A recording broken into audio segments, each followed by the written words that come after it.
Catecismo da Igreja Católica. Quarta parte. A oração cristã. Primeira seção. A oração na vida cristã. Capítulo 1. A revelação da oração. Vocação universal à oração. Artigo 1. No Antigo Testamento. Resumindo, a oração é a elevação da alma a Deus, ou o pedido a Deus dos bens convenientes. Deus chama incansavelmente toda pessoa ao encontro misterioso com Ele. A oração acompanha toda a história da salvação como um apelo recíproco entre Deus e o homem. A oração de Abraão e de Jacó se apresenta como um combate da fé, apoiada na confiança na fidelidade de Deus e na certeza da vitória prometida à perseverança. A oração de Moisés responde à iniciativa do Deus vivo para a salvação de seu povo. Prefigura a oração de intercessão do único mediador, Jesus Cristo. A oração do povo de Deus floresce à sombra da casa de Deus, da Arca da Aliança e do Templo, sob a direção dos pastores, principalmente do rei Davi e dos profetas. Os profetas chamam a conversão do coração e, buscando ardentemente a face de Deus, como Elias, intercedem pelo povo. Os salmos constituem a obra-prima da oração no Antigo Testamento, apresentam dois componentes inseparáveis, o pessoal e o comunitário. Estendem-se a todas as dimensões da história, comemorando as promessas de Deus já realizadas e esperando a vinda do Messias. Rezados e realizados em Cristo, os salmos são um elemento essencial e permanente da oração de sua igreja e são adequados aos homens de qualquer condição e tempo. Artigo 2. Na plenitude do tempo. Resumindo, no Novo Testamento, o modelo perfeito da oração encontra-se na prece filial de Jesus, feita muitas vezes na solidão, no segredo. A oração de Jesus implica uma adesão amorosa à vontade do Pai até a cruz e uma confiança absoluta de ser ouvido. Jesus ensina seus discípulos a orar com um coração purificado, uma fé viva e perseverante, uma audácia filial. Incita-os à vigilância e convida-os a apresentar a Deus seus pedidos em seu nome. Jesus Cristo atende pessoalmente às orações que lhe são dirigidas. A oração da Virgem Maria em seu Fiat e em seu Magnífica caracteriza-se pela oferta generosa de todo o seu ser na fé. Artigo 3. No tempo da Igreja. Resumindo, o Espírito Santo que ensina a Igreja e lhe recorda tudo o que Jesus disse, educa também para a vida de oração, suscitando expressões que se renovam dentro de formas permanentes: bênção, súplica, intercessão, ação de graças e louvor. Porque Deus o abençoa é que o coração do homem pode bendizer por sua vez aquele que é a fonte de toda a bênção. A oração de pedido tem por objeto o perdão, a procura do reino, como também toda verdadeira necessidade.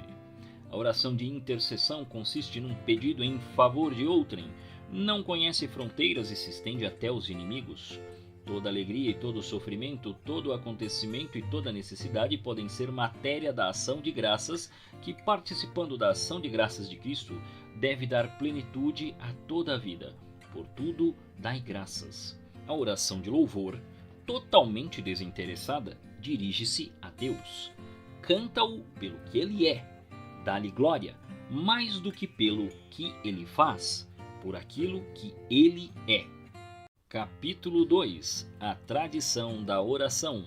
Artigo 1. Nas fontes da oração. Resumindo, é por uma transmissão viva a tradição que, na Igreja, o Espírito Santo ensina os filhos de Deus a orar. A palavra de Deus, a liturgia da Igreja, as virtudes da fé, esperança e caridade são fontes da oração. Artigo 2. O caminho da oração. Resumindo, a oração é dirigida sobretudo ao Pai, também é dirigida a Jesus, sobretudo pela invocação de seu santo nome.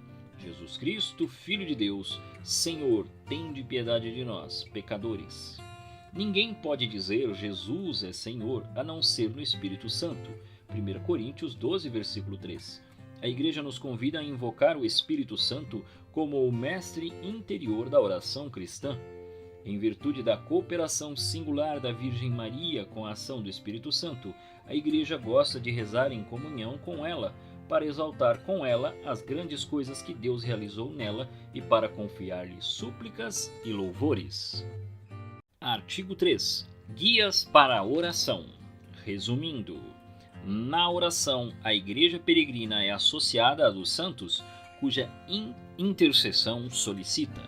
As diferentes espiritualidades cristãs participam da tradição viva da oração e são guias preciosos para a vida espiritual. A família cristã é o primeiro lugar da educação e da oração. Os ministros ordenados à vida consagrada, a catequese, os grupos de oração e a direção espiritual garantem na Igreja uma ajuda à oração. Os lugares mais favoráveis à oração são o oratório pessoal ou familiar, os mosteiros, os santuários de peregrinações e, sobretudo, a igreja, que é lugar próprio da oração litúrgica para a comunidade paroquial e o lugar privilegiado da adoração eucarística. Capítulo 3. A vida de oração. Artigo 1. As expressões da oração. Resumindo, a igreja convida os fiéis a uma oração regular, orações diárias, liturgia das horas, eucaristia dominical, festas do ano litúrgico. A tradição cristã compreende 3 expressões maiores da vida de oração: a oração vocal, a meditação e a oração mental. Estas têm em comum o recolhimento do coração.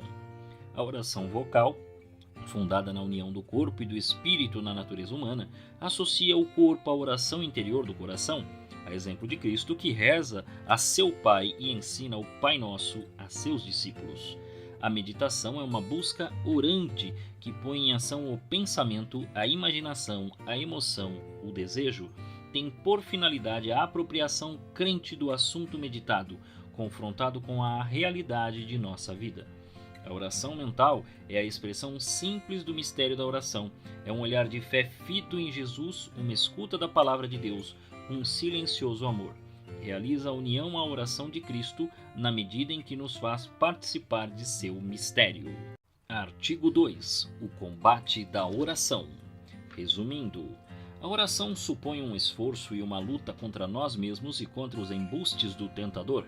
O combate da oração é inseparável do combate espiritual, necessário para agir habitualmente segundo o Espírito de Cristo. Reza-se como se vive, porque se vive como se reza. No combate da oração, devemos enfrentar concepções errôneas, diversas correntes de mentalidade, a experiência de nossos fracassos. A essas tentações que lançam dúvidas sobre a utilidade ou a própria possibilidade da oração, convém responder pela humildade, confiança e perseverança. As dificuldades principais no exercício da oração são a distração e a aridez. O remédio está na fé, na conversão e na vigilância do coração. 2 tentações frequentes ameaçam a oração: a falta de fé e a assídia, que é uma forma de depressão devida ao relaxamento da ascese que leva ao desânimo. A confiança filial é posta à prova quando temos o sentimento de não ser sempre ouvidos. O Evangelho nos convida a nos interrogar sobre a conformidade de nossa oração com o desejo do Espírito. Orai sem cessar. 1 Tessalonicenses 5, versículo 17. Rezar sempre é possível. É mesmo uma necessidade vital. Oração e vida cristã são inseparáveis. A oração da hora de Jesus, chamada com propriedade oração sacerdotal, recapitula toda a economia da criação e da salvação e inspira os grandes pedidos do Pai Nosso. Segunda seção, a oração do Senhor, Pai Nosso. Artigo 1. O resumo de todo o Evangelho. Resumindo, atendendo ao pedido de seus discípulos, Senhor, ensina-nos a orar, Lucas 11, versículo 1, Jesus lhes confia a oração cristã fundamental do Pai Nosso. A oração dominical é realmente o resumo de todo o Evangelho. A mais perfeita das orações está no centro das Escrituras. É chamada oração dominical porque nos vem do Senhor Jesus, mestre e modelo de nossa oração. A oração dominical é a oração da Igreja por excelência.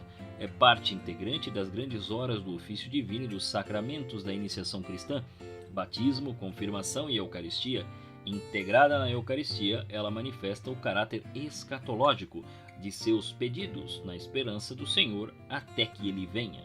1 Coríntios 11, versículo 20. Artigo 2. Pai nosso que estais no céu. Resumindo, A confiança simples e fiel, a segurança humilde e alegre são as disposições que convém a quem reza o Pai Nosso. Podemos invocar a Deus como Pai porque o Filho de Deus, feito homem, nos revelou. Ele, em quem, pelo batismo, somos incorporados e adotados como filhos de Deus. A oração do Senhor nos põe em comunhão com o Pai e com o seu Filho Jesus Cristo. Ao mesmo tempo, ela nos revela a nós mesmos. Rezar ao Pai Nosso deve desenvolver em nós a vontade de nos assemelhar a Ele e fazer crescer em nós um coração humilde e confiante. Dizendo Pai Nosso, invocamos a nova aliança em Jesus Cristo, a comunhão com a Santíssima Trindade e a caridade divina que se estende pela Igreja às dimensões do mundo. Que estais nos céus não designa um lugar, mas a majestade de Deus e sua presença no coração dos justos. O céu, a casa do Pai, constitui a verdadeira pátria para onde nos dirigimos e à qual já pertencemos. Artigo 3. Os 7 pedidos. Resumindo, no Pai Nosso, os 3 primeiros pedidos têm por objeto a glória do Pai, a santificação do nome, a vinda do reino e o cumprimento da vontade divina. Os 4 seguintes apresentam-lhe nossos desejos. Esses pedidos concernem a nossa vida para nutri-la ou para curá-la do pecado, e se relacionam com o nosso combate visando a vitória do bem sobre o mal.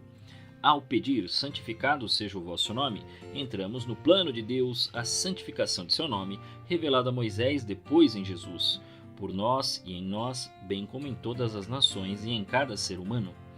Com o segundo pedido, a Igreja tem em vista principalmente a volta de Cristo e a vinda final do Reino de Deus, rezando também pelo crescimento do Reino de Deus no hoje de nossas vidas.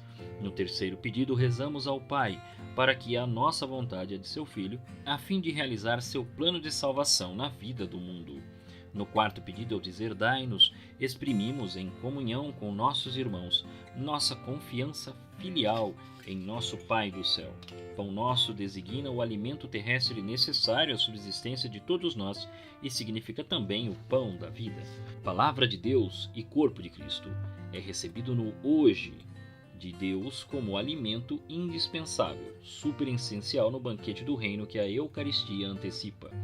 O quinto pedido implora a misericórdia de Deus para nossas ofensas, misericórdia que só pode penetrar em nosso coração se soubermos perdoar nossos inimigos, a exemplo e com a ajuda de Cristo.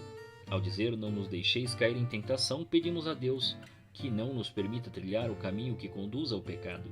Esse pedido implora o espírito de discernimento e de fortaleza, solicita a graça da vigilância e a perseverança final.